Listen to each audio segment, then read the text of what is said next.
Yan, so ito yung setup natin ngayon dito. And sunset na. Ngayon pa lang tayo nakapagseta. Yan. Dito tayo sa Dayhag. Yan. And so ginamit natin yung Shelter Base Easy Fresh Pro. Yan yung Quechua nga ba yung pag-pronounce, pero yan. Then nature hike natin na fly sheet. Then yan, ito yung mga gamit natin. Nilagay ko na lang dito yung fly sheet natin banda, para ito na yung gamitin natin na mesa, para hindi na tayo mag setup ng camping table. Then ito ito yung mga gamit natin dito. Ayan. Yan. Yan muna yung nakatagay. Setup ko na rin yung Starlink maya.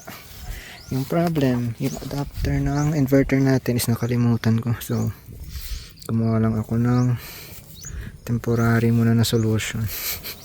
Electrical tape. Yung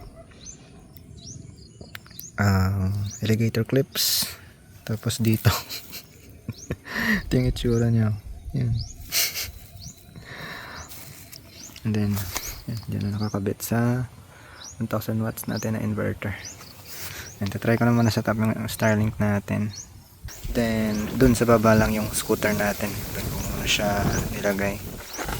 Dun ko muna siya iniwan kasi hindi ako confident mag-drive off-road pataas dito sa taas. Hindi pa yan, yung daanan din. Okay lang dito banda, pero dun sa baba, yung pinakababa mismo, medyo challenging yan. Hindi pa ako ganun kagaling mag off-road stuff na ganun. Medyo makitid kasi yung daanan. Yung isang part niya is medyo malalim, so isang part lang talaga yung madadaanan mo. Yun, so hindi pa ako ganun kagaling sa mga ganung daanan, kaya napagpasyahan ko na lang na dun muna siya ilagay sa baba. Then siguro bukas hanap tayo ng charger ng scooter natin bukas. I think dun banda, dun ako dati nag-charge eh. So magtanong ulit ako dun banda if pwede makapag-charge doon ng scooter. Then ito kasi yung gagamitin natin is power source ngayon dito. So pwede natin to i-charge dun sa pyramid, yun dun sa kulay green na pyramid na yan. So doon natin siya i-charge. Ito yung gagamitin natin na charger, and same din na style yung gagawin natin. Kakabit lang din natin dito yung positive and negative ng alligator clips dito na kakabit sa battery. Tada! Hopefully hindi sila mag short. Yan, dalawa sila dyan. And charge lang natin doon sa pyramid. Yan, so goods. So mamaya set up ko na muna to.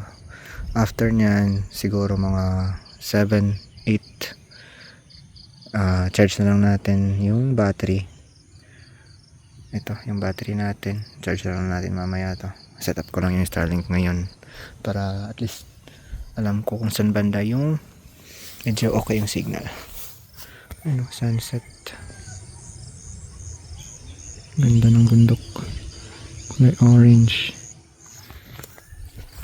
And yan, ito yung sunset natin ngayon.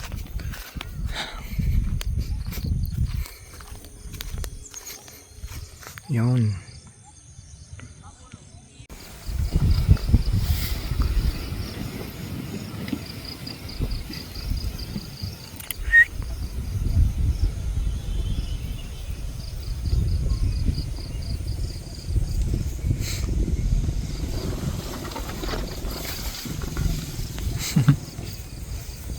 Hello there. Hello.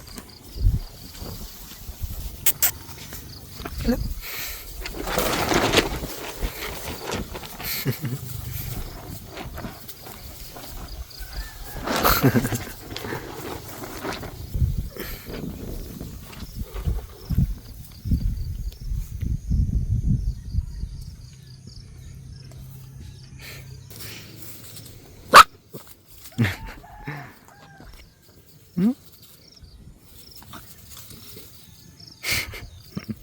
Ito na yung situation natin ngayon dito sa Dayhag campsite ngayong gabi.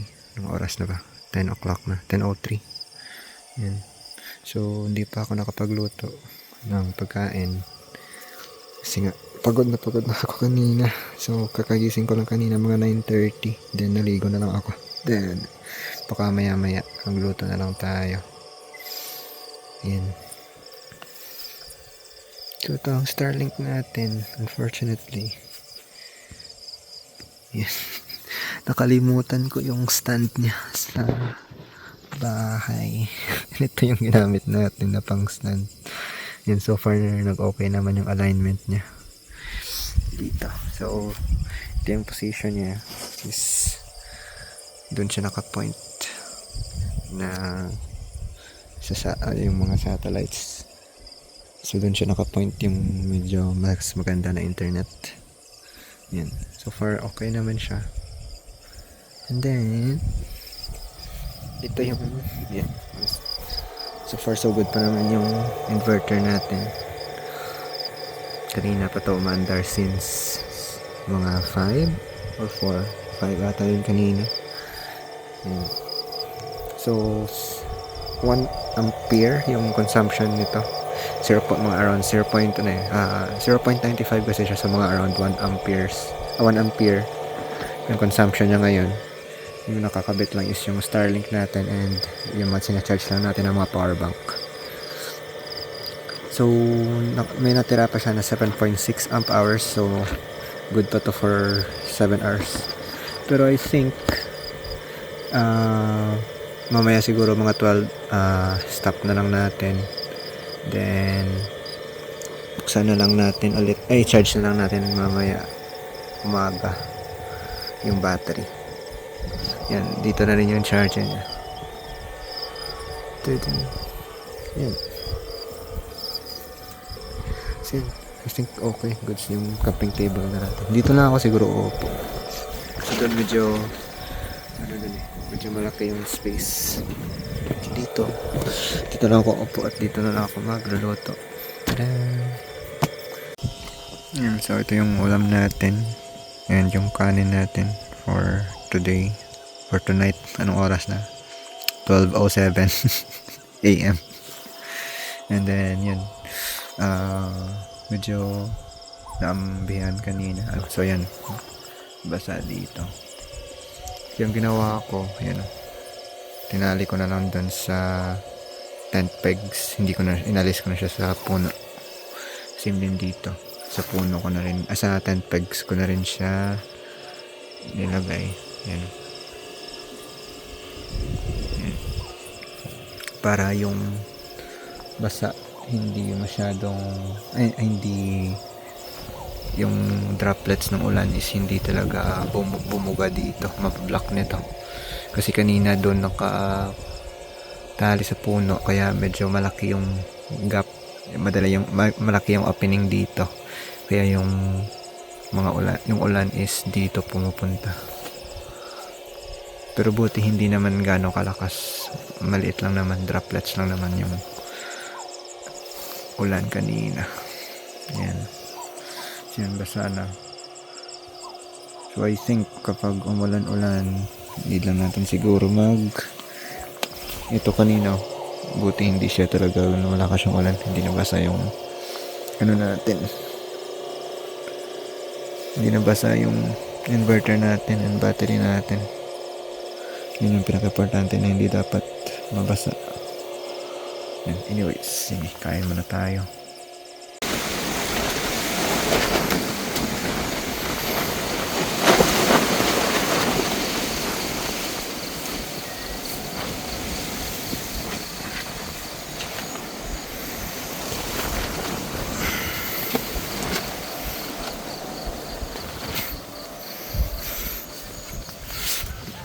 Yun lang, yung sunrise hindi kita.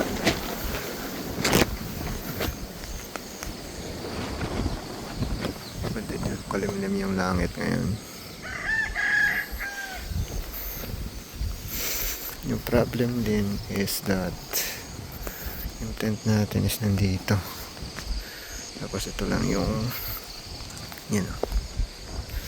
So kapag yung ulan is galing dito, mababasa yung ito. Basa ito. Yun. Ulanan. So I think need natin i-move yung tent paloob para hindi siya mabasa. The next day. Okay. May bato pala di. Nalikalimutan ko. Nilagyan ko pala ng bato to. Kaya pala ayaw mag-atras. Yan. Anyways.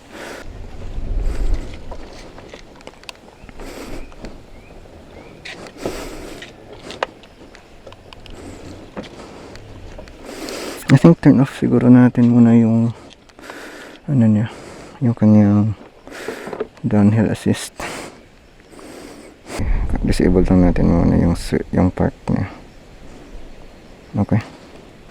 Game. Oh, G.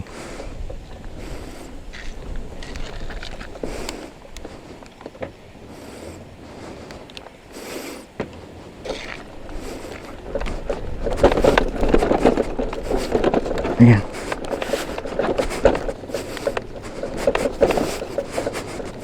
Kaya naman pala.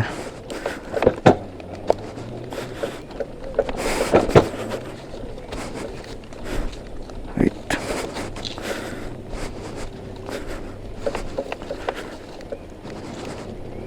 Ayan.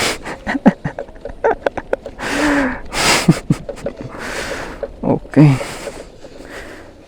So, kaya yung nakaya naman siya. Yun lang. Nakakaba lang. Pero yeah, kaya siya. I think dito medyo okay na dito. Pero hindi ko na try na meron tayong dala. So next time siguro try natin na meron tayong dalang gamit.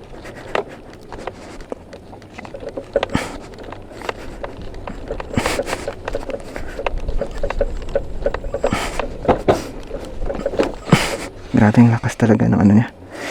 Change natin. Change muna natin yung settings. Grabe kasi yung aking sound. Change natin to 300 yung max phase current. Yan. Okay. There.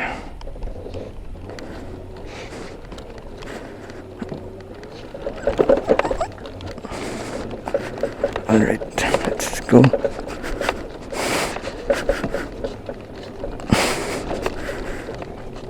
Yan. Shucks. Ang lakas pa rin ako. Ang lakas talaga ng aking sound. Hindi maganda pakinggan. Pero anyways. Yan. Nakaya naman siya.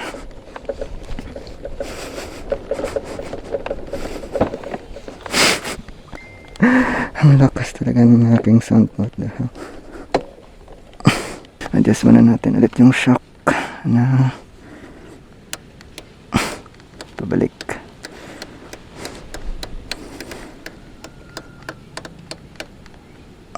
Yan. Tapos dito same din para lumambot yung shock kasi wala naman siyang load ngayon.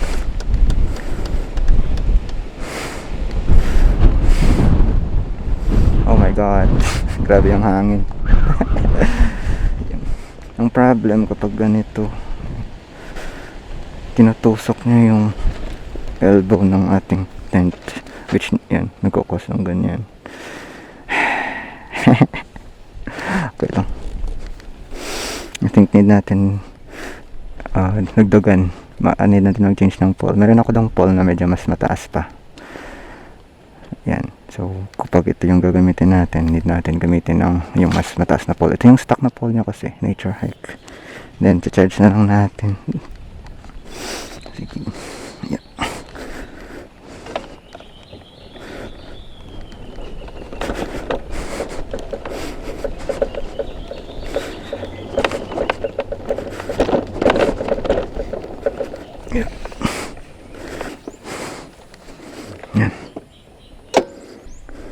Grabe 300 amps na yun, pero mas malakas pa rin ang kasi dahil naka speed 2 tayo. Malakas pa rin ang aking sound kahit naka 300 amps na yung phase current natin. I think dito ata yun sa speed niya. Speed 1 dapat. Speed 2. Test natin ulit mamaya. Ayan.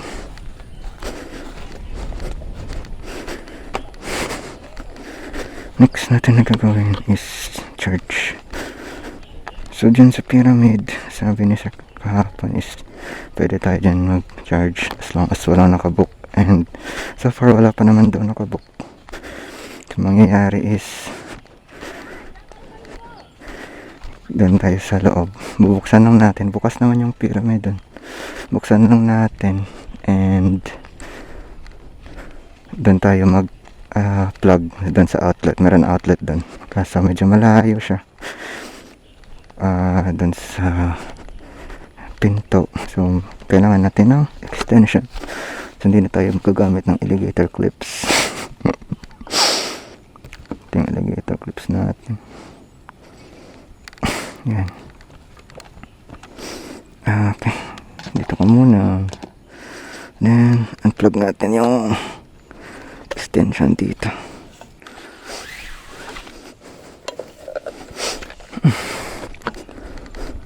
Ganda ng lugar dito.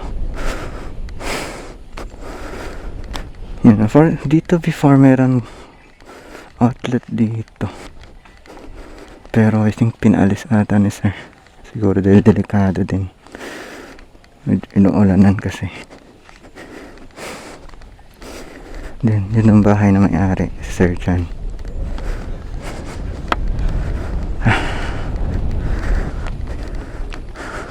Oops.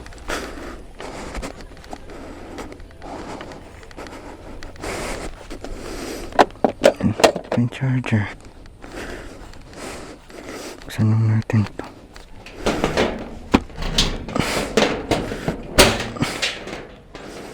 Check lang natin kung ilang oras ito full charge estimate.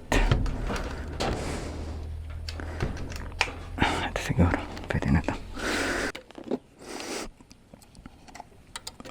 Yan. Then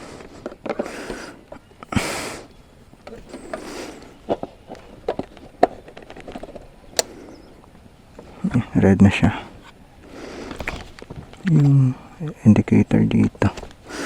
Next is, so the Sinadash ko right now is 9.5 out of 12 amp hours. Then si Minami is 4.2 amp hours out of 24 amp hours. Then si Ayano is 43%, which is 8.6 amp hours out of 20 amp hours. Lubat na ito yung Bluetooth natin na yung mic air. So and total ulit.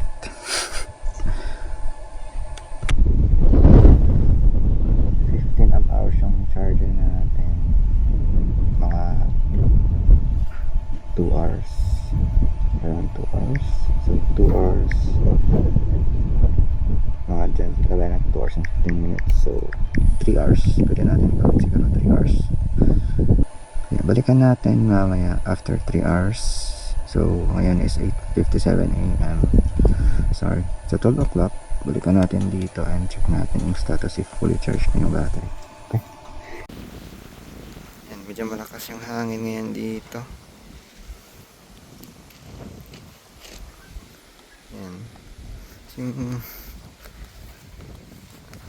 ang hangin is pinupush nyo yung fly sheet natin dito. Pwede diin yung fly sheet dito. Kaya tingnan nyo, mga marka na siya. Yan. So nilagyan ko muna siya ng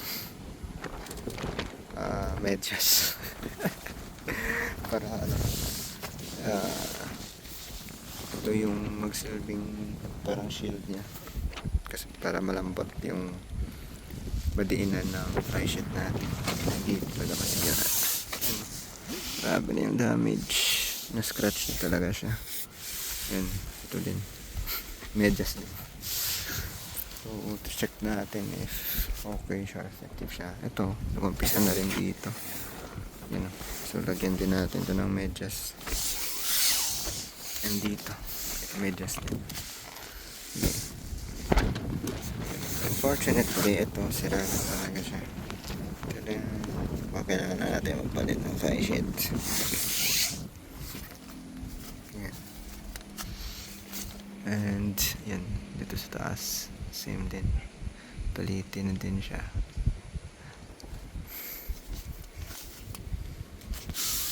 I think yung number one issue nito kung bakit nasisira ito yun. Bakit siya nasisira is yung sa tension. I think number one siguro yan, tension. And then next siguro is degradation na rin pag nababasa siguro at hindi mo agad siya na napatuyo, magkukos yun ng ganyan. Pero sa akin kasi pinapatuyo ko siya agad pag makauwi ako. Pinapatuyo ko siya agad para hindi masira kasi masisira talaga yan pag basa. Yan, maganda lang dito sa Decathlon na ito yung Shelter Base Pro, Shelter Base Easy Fresh Pro nila. Kahit anong traffic, stretch lang siya ng ganyan pero hindi talaga siya natutumba.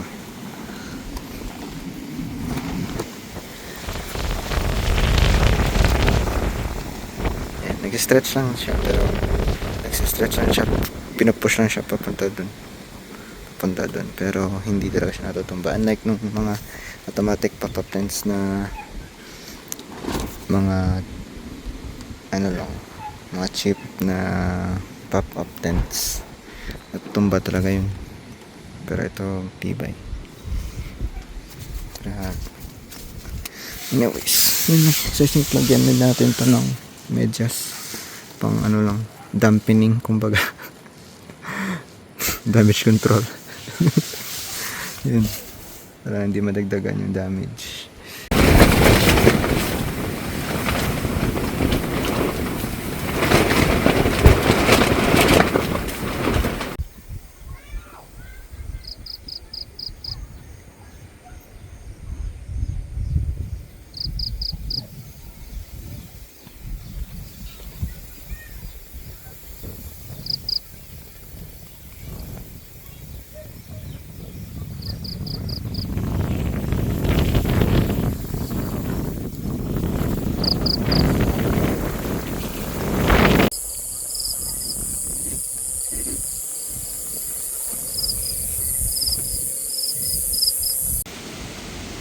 Third day na natin dito sa Dayhag, and itong yun yung setup natin. Oras ngayon is 7:22 AM.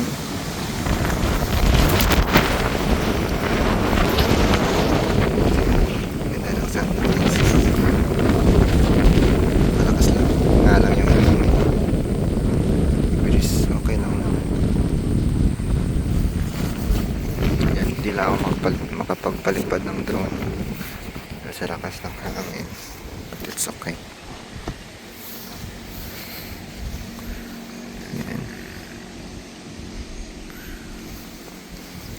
Nilagyan ko na lang din ng guidelines yung ating tent mismo, yun, para hindi siya mag-deform. Baka masira kasi yung mga yung mga joints dito.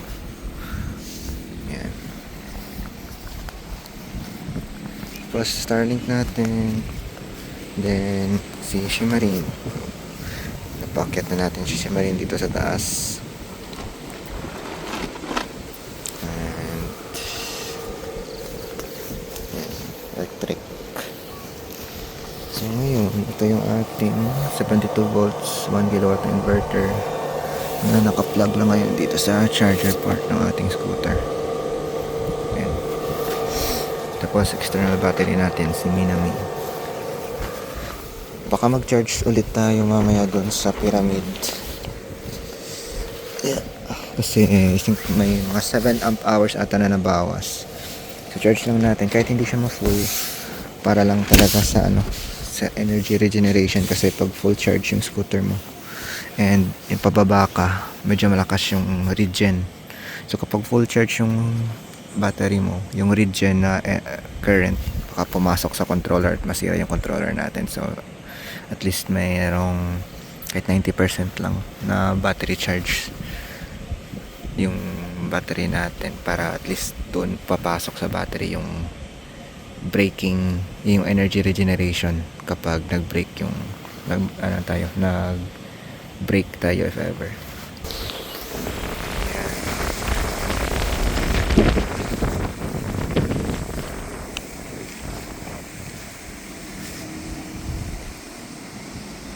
Yung bukid na yun. Wait.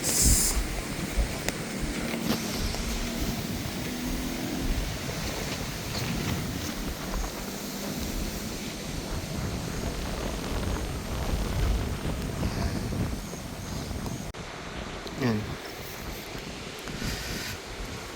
Anong oras na? 9:28 na ngayon.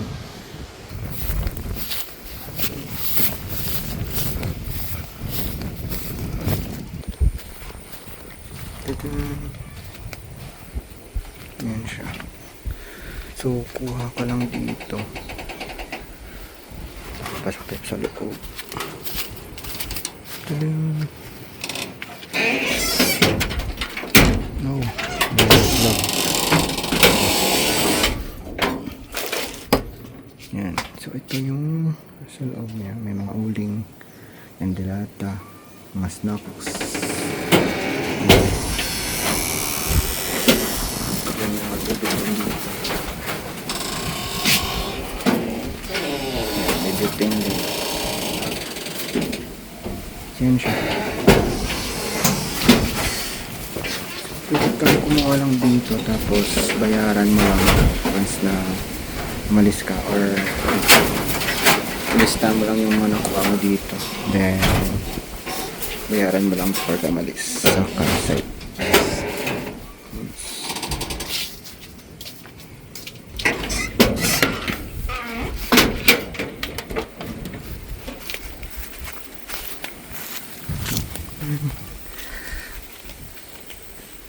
Ito yung CR.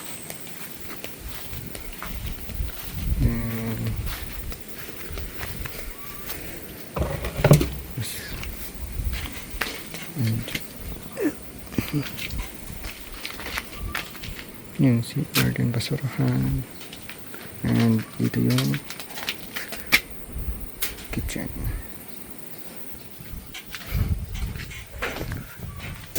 Yan, sobrang lakas talaga ng hangin ngayon. Yan, first damage niya.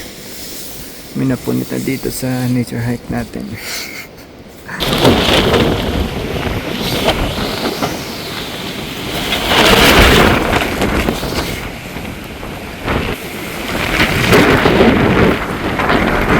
Grabe hangin.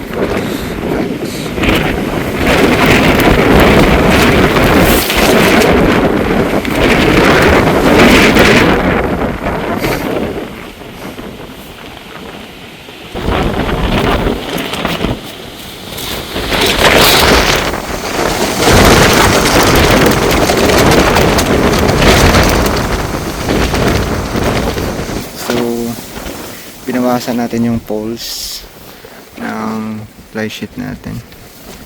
Isa dito sa harap and isa doon sa likod, para hindi talaga mag-flap ng malakas yung fly sheet natin.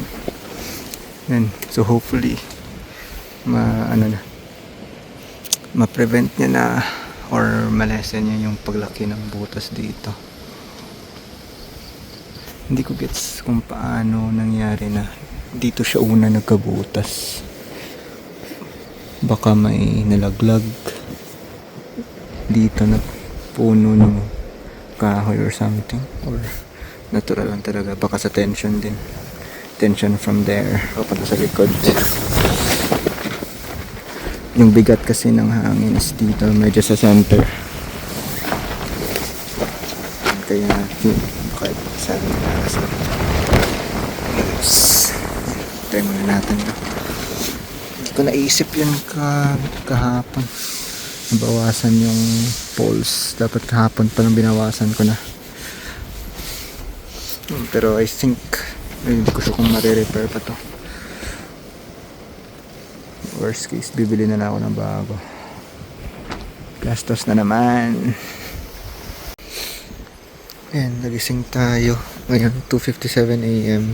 And so far, medyo malamig. Napakalamig ngayon. And malakas yung hangin. As usual. Then ito, kung makikita niyo, mababa na yung ating fly sheet. And may paulan-ulan konti. Ayan.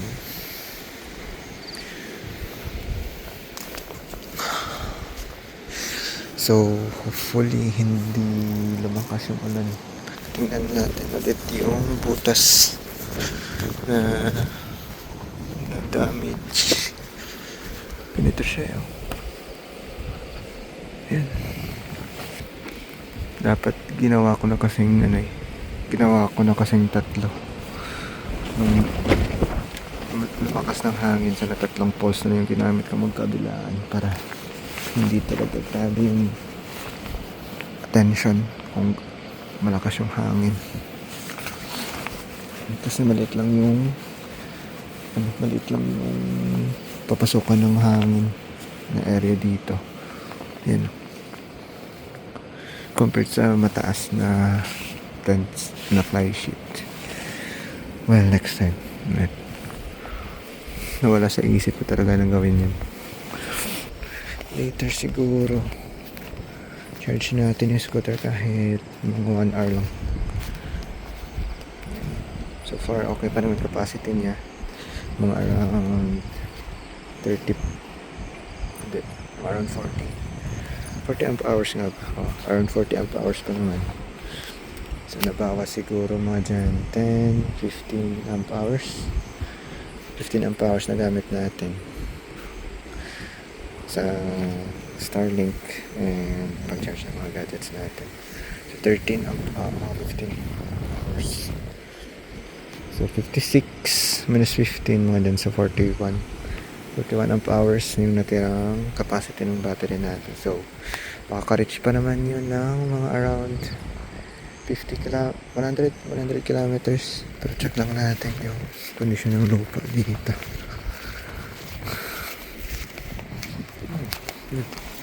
So far parang tuyo pa naman siya. Hindi naman siya gaano talaga maputik. Okay pa naman yung lupa. Yung problem kasi pag grabe talaga yung ulan,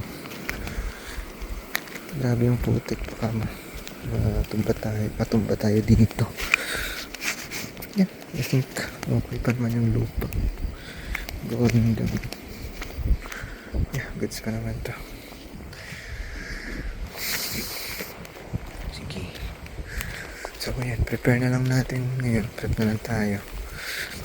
Then mamaya medyo mahaba-habang pag-pack up ng gamit natin yung mangyayari kasi ang daming gamit natin na dinala. At least yung nakapapa-up tent naman tayo, so mabilis lang to i-pack up yung ibang gamit lang natin. Last time dun sa ito yung dala natin yung before, yung preparation ko dun umabot ng wala siya 4 o'clock ako nag-start, tapos natapos ako mga 7 na 4, 5, 6, 7 4 to 5, 5 to 6, 6 to 7, so mga 3 hours talaga. Ano na yun, 7 na ako nakaalis, so 3 hours bago ako makaalis dun sa campsite dun sa Aklan. 6 o'clock dito sa Dayak, and medyo madilim pa rin.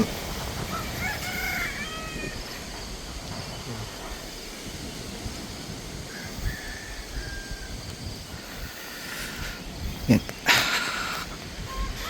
Grabe yung clouds, kulimlim. may dala siyang konting ulan.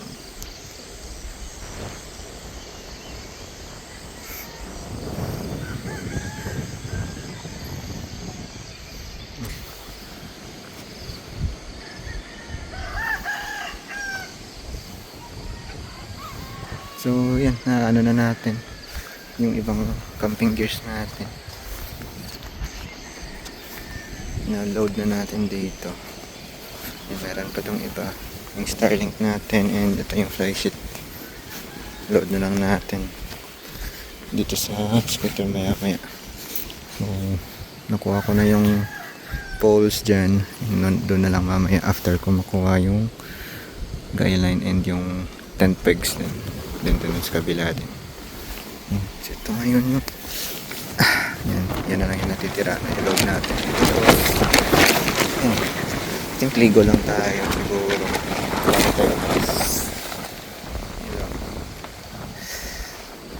Then settle lang natin yung mga babayaran natin mamaya.